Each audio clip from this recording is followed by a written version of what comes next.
So you've probably noticed that some of the maps in Kumu are fixed in place, whereas others have this kind of nice bouncy effect each time you load in. So what we wanted to do is walk through really an understanding of how to control that and how to adapt it to each situation that you want.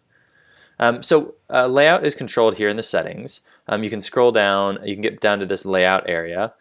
For the layout preset, there's a couple options. We have auto, which is our smart default for trying to get most of the maps to lay out correctly. Dense, which is meant for a little bit kind of more densely connected maps, and hairball, which is just, hey, everything is overlapping. If we switch to hairball, I'll show you what happens here. You'll see everything spreads out quite a bit more. So this can be a great one when you have lots of interconnection. But let's switch back to auto. So the other thing you can do down here in general settings, you can actually turn the layout off. So say we don't want this to rearrange automatically, we want it just to say fix in place. If we switch to off, we'll actually get this prompt of whether we want to pin an element. And so pinning an element just means we're gonna fix it in place, and that allows us to move it as we want.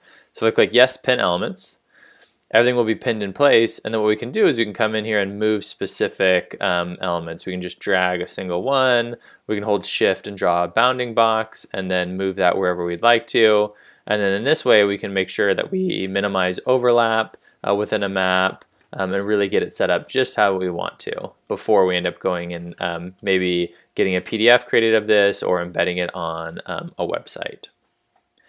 So sometimes what you do, you're in a already fixed map and you want to go back to floating. So when you do that, if you come back here and click layout back to force directed, you're gonna see nothing happens, right? We're not prompting you to unpin everything. The way to unpin everything is to hit A on your keyboard. That selects everything in your map. The other option is if you hold shift, you can draw a box around your entire map. And then what you can do, you can click this pin button here. So if I click this, this will unpin everything. You'll see a notification of that in the lower left corner. And then when I click here back on the map again, you'll see everything is floating freely.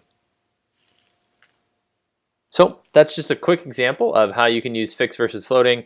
Each template works a little bit differently. So let me come in and create a new map. So the system templates are always fixed by default. The stakeholder templates are always floating by default. Same as SNA and then also custom. If you have any other questions, head over to the docs or send us an email at support@kumu.io. Thanks.